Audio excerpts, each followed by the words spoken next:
Hey, hey, hey, howdy and hello, folks. Welcome back into T1A, Tier 1 Ascension, talking some fantasy football. We're getting back into this, kicking this back up for some redraft season. Schedules opened up, life's changed. That's how things go.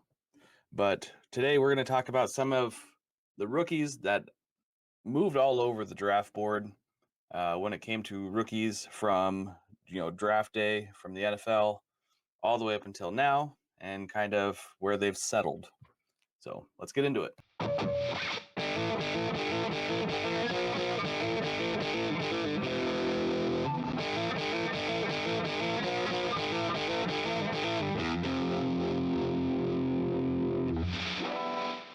These are going to be a couple guys probably at one point were supremely highly touted, or they were pretty much undrafted and wiggled their way up into relevancy in some way.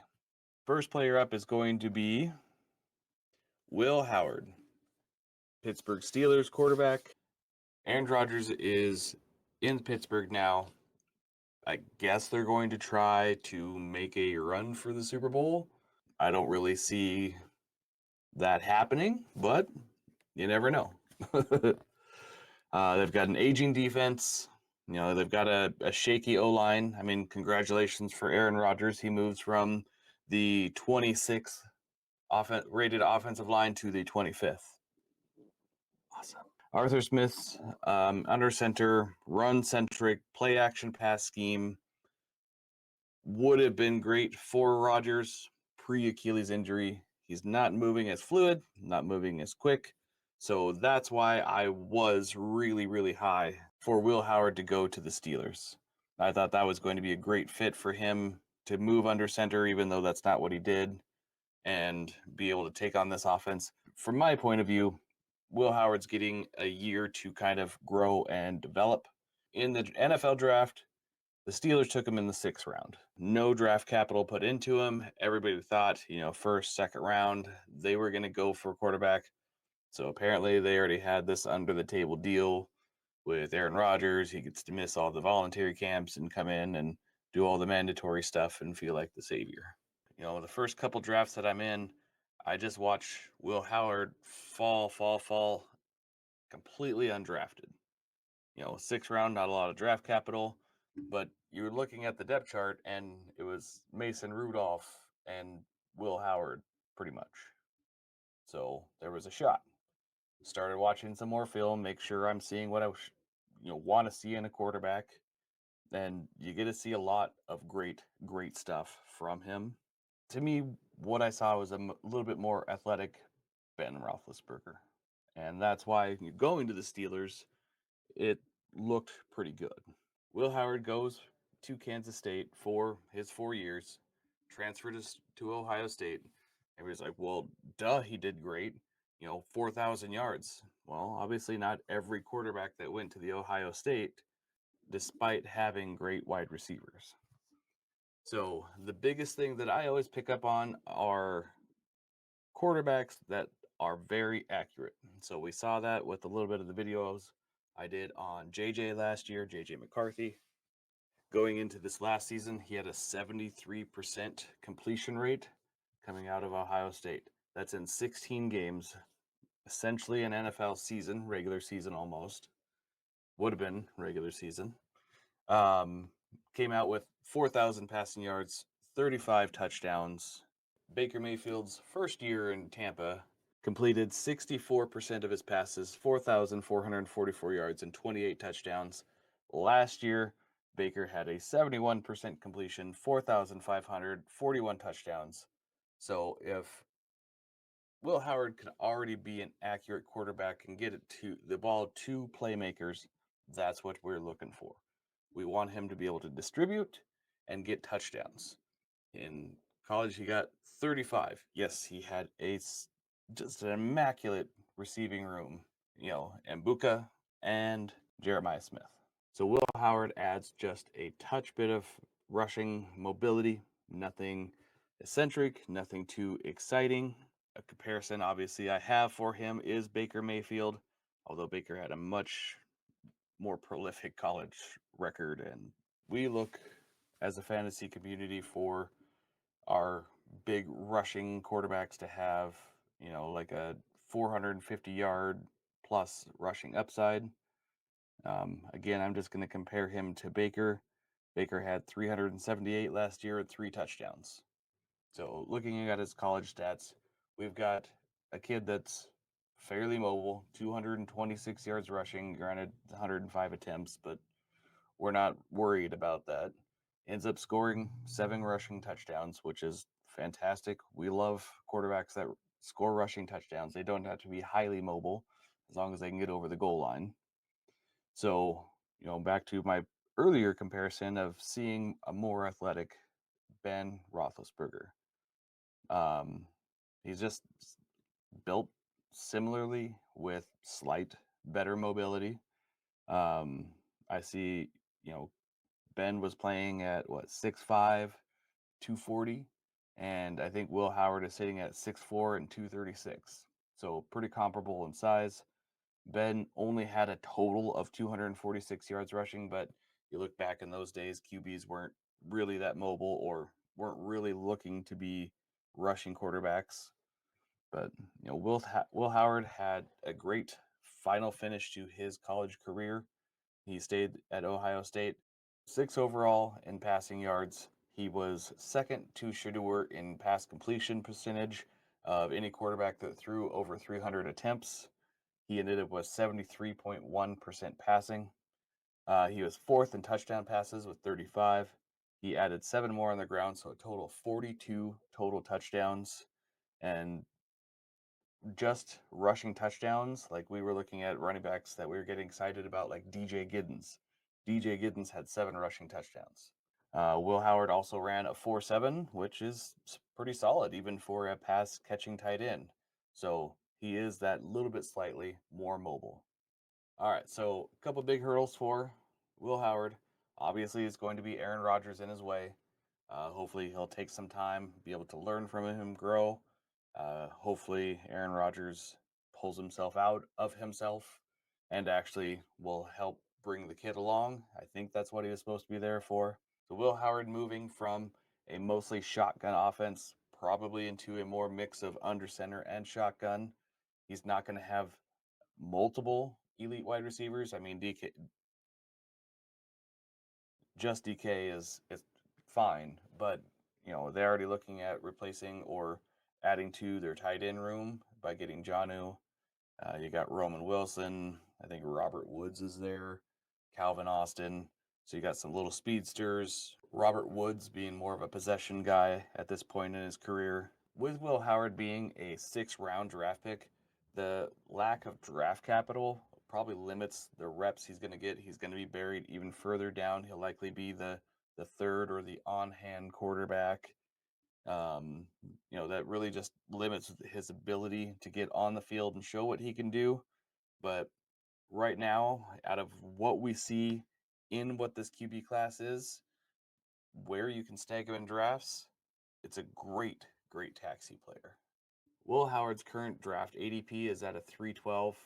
That came up from where I was at drafts. Even in 5-round rookie drafts, he was undrafted in the first few that I did, and I was able to pick him up for free. As I went along, moved into the 4th, started to go in the middle of the 3rd, and then kind of settled back down into the late 3rd. I think the Aaron Rodgers thing really cooled off the steam that he had built up to be, a viable pick. Now, for me, what I'm looking for out of him as a fantasy manager, I am looking for him to get a start, and I will do what I can to get a second for him whenever he starts, because you go from an undrafted player to possibly a 4th round, and now you're moving it for a second. I will take that value and grab something a little more sure down the road. But I think if he gets a chance, he could have one of those developments that leads him to a potential starting role, even if it's for a short stint, 3-4 games, just to see what they got in him. All right. Enough of me drooling over Will Howard. We're going to talk some about Kyle Williams. In the NFL draft, the Patriots pick him up in the 3rd round. We got a whole logjam of wide receivers in New England. Jalen Polk, Stephon Diggs, Pop Douglas, Kendrick Bourne, Kayshawn Booty, F. Don Chisholm getting some fire right now, Mac Hollins. Some of the talent should work its way out of this pool, we hope, for Drake May's sake. So he was a late draft riser, especially once he got that 3rd round capital. He really started to shoot up boards. I think in my first draft or two, he was in the 4th round, but by the weekend's end into the next week, he was already getting up into the 3rd. I've seen him as high as like a mid-second in one league. Somebody's saying, like the Iowa State boys for Houston or Kyle Williams, like it's the same dice roll. So why not go with somebody who they felt was better? Let's look at some of his receiving work that he did. He was in UNLV for 3 years, transfers out to Washington State, shows that he's still a dominant wide receiver, keeps progressing, which that's what you want to see happen for a wide receiver, is he keeps progressing. He ends up finishing 2024 with the 4th most receiving touchdowns at 14. He's 8th in receiving yards at 1,198. He was Washington State's offense, pretty much. It kind of funneled all through him. He ends up scoring 14 of 29 receiving touchdowns for the team, so a lot of that scoring went through him. He's good at contested catches. He has some tells in his route running, more higher grade cornerback coaches and receivers pointing that out when I was watching videos there. Steve Smith being one of them. Despite that, like he still ranked Kyle Williams as one of his favorite wide receivers in this class, I believe in his top 5. He runs through arm tackles. He turns into a yak monster as soon as he gets the ball. All the skills are there to set him apart. Just didn't have the production. And coming from a smaller school, like I know Washington State's not a small school, but when you look at some of the power schools, like it's definitely on the smaller scale. Um, they're not really turning out elite production receivers there often. But he's 22 years old despite going to college for 5 years. He's 5'11 and 190, so very similar already to like Stephon Diggs size. So the big snags here for Kyle Williams is obviously Diggs and Polk. Diggs being a seasoned veteran, probably going to draw a lot of attention from Drake May, getting open, successful routes, game plan is probably going to key in on him being the wide receiver 1 for this squad, with the development of Polk, who has 2nd round draft capital coming in. And once Diggs got to camp, Diggs and Polk were off to the side working together to try to get Polk more up to speed on what he should be as an NFL player. But that also leaves spot 3, or the wide receiver 3, 3rd in targets, available, which Kyle Williams get a shot to show what he can do. I think he can take over from Pop Douglas and take that 3rd spot or the slot spot more, and really be effective as a big yard chunk player. Essentially, what I look at is like Rashid Shaheed in his start. So, not going to get 100 receptions his first rookie year. Expect him to get maybe like 60, but he's going to get close to 900 yards with him because he's going to have some big plays. He's going to make it worthwhile to get him the ball and get downfield. So, it's not going to happen all the time. Again, like Diggs is going to be a diva and a target hog, and they're going to want to see what they got in Polk. So, having Kyle Williams, expect it maybe mid late season before he really becomes thrown in and a chance. With that, he becomes, a viable player that you can wait for somebody to drop along the way, or mid-season throw a 3rd to somebody and get him for cheap because he hasn't done anything yet. It's receivers like this that we see wait, an injury happens, um, a change in the offensive coordinator, something sometimes happens. These guys get on the field mid-season and finish out strong going into like a strong second season and really see their value rise. Being able to get him around the 210 seems kind of rich right now, but you know, Diggs could have a short career in New England, or Polk has a short career because he comes on, shows his big playability, able to run through arm tackles, able to find space in zones, and really be a player that they want to have on the field and start building this offense around. I think that's what Kyle Williams could be. Um, so yeah, third round draft capital. We even look back at Amon-Ra St. Brown, who got fourth round draft capital and became a top 5 wide receiver in startup. And all right, enough yapping about him. Let's move on to a running back here. Taj Brooks. I did not understand this at first. I didn't understand why people were going after him. He's 5'9". He's 214. He ran a 4.52. Came from Texas Tech. Despite finishing eighth most in rushing yards in with 1,505 in 2024. His longest run was only 40 yards. He had 18 total touchdowns, 17 of them rushing. He's going to be, or he is 23. And over the last 2 seasons, he nearly had, look at this, 290 carries and 286. The 286 is over 11 games. Let's do that quick math, folks. That quick math. 26 carries per game. That is a ton. And that's not including his receiving work. He actually had almost 30 receptions both of those years. So you're looking at over 300 carry or 300 touches each season. So Taj Brooks gets picked up in the 6th round by the Bengals. Everybody instantly thinks that he's going to be the second backup, and they re-sign Zach Moss for another year. So this could be where Taj Brooks waits in the wings and comes up and gets a little bit better at pass blocking. He averaged almost 30 receptions the last 2 seasons, so he can probably work into some receiving work there. Not a lot that I want to really say about him. He wasn't an exciting player to really watch for me. So I was much more hesitant. I have 0 shares of Taj Brooks. By the time he started catching steam, going from undrafted, he went up into the 4th round. Now sitting at a 5.2 rookie ADP, you're very likely you're going to be able to pick him up for free off of waivers and just hold him, I guess. He might have a couple games where Chase Brown's out or Zach Moss goes out. He becomes the backup. It's nothing that's really enticing me to go out and pick up Taj Brooks or trade for him or anything right now. But if he does end up getting some playing time, it could work out pretty good for him. So Taj Brooks does have some good vision. He's able to set up his blocks, find the holes. He does do that well. But his burst, his ability to like speed up and seem to hit those holes will probably hinder him in the pros. He looks good against small schools, but always seems to be chased down by anybody with speed.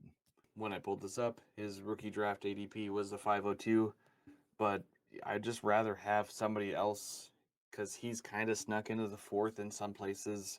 People trying to get all showy and draft him and think that he's going to be great. I'd rather have somebody like Torrey Horton or previously mentioned Will Howard at the spots that you were getting Taj Brooks, and look for some of the other dart throw, probably more into a wide receiver than I would in a running back on a pass centric offense that's very likely going to funnel through Burrow's arm over to Chase, over to Higgins, maybe Yosavash, and anybody else that ends up, on their receiving core. Let's look at our last player here, Shedeur. So he was going 2nd, 3rd, 4th overall in rookie picks in a lot of the mocks. Everybody knew this kid had talent, still has talent, but we all know this had nothing to do with talent, with him going into the 5th round to the Browns. We all know it has to do with his dad, the drama around Dion likely being involved with every aspect of Shedeur, and the arrogance that he has that he came into the league with. He had that confidence of, look what I did. I'm so great. They retired my number at college. He had that arrogance about him, and teams didn't want the combination of arrogance and Dion and potentially having to deal with all of that. So going in the fifth round really, I think, humbled him and showed that he has to go out and actually earn this. He has gone into practices and demolished defenses. Looks like he's got beautiful passing, great timing, powered throws, deep placement. He's shown that he's got some great skills. With Shador, he's kind of the opposite of everybody that was on this list already. With him being so early in the mock drafts and then going to the NFL draft, he started falling quickly, like going through the second round into the third round. I've seen draft maybe in the fourth round, and then people are like, "Okay, this is actually pretty dumb. Let's start actually picking him up." So his ADP now has ruled back into the third round, early third, late second, which is much more appropriate for where he should be. um, if you get a chance to trade for him, going a 26 second or a 26 third, and you can get Shador from somebody, definitely recommend that. I really personally think that by week 4, week 5, we see Shador start for the Browns over Dylan Gabriel, who got picked before him, over Joe Flacco because he's lost just that little bit much. I mean, you look at practices, the target share or the volume shares are obviously going to be skewed with Joe being such a veteran. They're going to try to save his arm more, not going to use him as much, and see what they have in the other three talents. Shador goes to Colorado, puts up a phenomenal season, uh, very attributed probably to Travis Hunter, but he also had another great receiver who I enjoyed watching, Jimmy Horn Jr., who ends up going to the Panthers, which, if you don't know who he is, I recommend go and watch some video of him because that kid is lightning in a bottle, going crossing routes, deep posts. Like, the kid's got speed. He can find an open area, get him the ball. He's going to go nitro until he gets the damn end zone. Shador finishes his last season in Colorado, 74% completion percentage, which is first overall out of 300 more attempts. He ends up fourth in passing yards for the season. He has the second most touchdown passes in 37. So those college stats say to me that he had elite wide receiver. They had a high focused passing game that went through his arm. He had 477 attempts, which is astronomical, on top of his 430 from the year before, and ends up just having a phenomenal season. Big hindrances for Shador. Obviously, his draft capital puts him in a limited scope of where he's going to be as far as the rotation. They traded for Kenny Pickett. They have more draft capital in Dylan Gabriel. So in that aspect, he probably looks at like fourth on the depth chart. But with the way he's been practicing, if you watch those videos, it's absolutely just gross of what he's being able to do already and against a professional defense. If you get a chance, try to find a way to get Shador. I think he's going to be definitely a sleeper QB that becomes a steal out of this draft. That is all I've got for you guys today. My next video will be going redraft information. So I'm going to try to bounce back and forth between some dynasty stuff and some redraft. We do have our best ball tournament. So I'll announce our champion on our next video.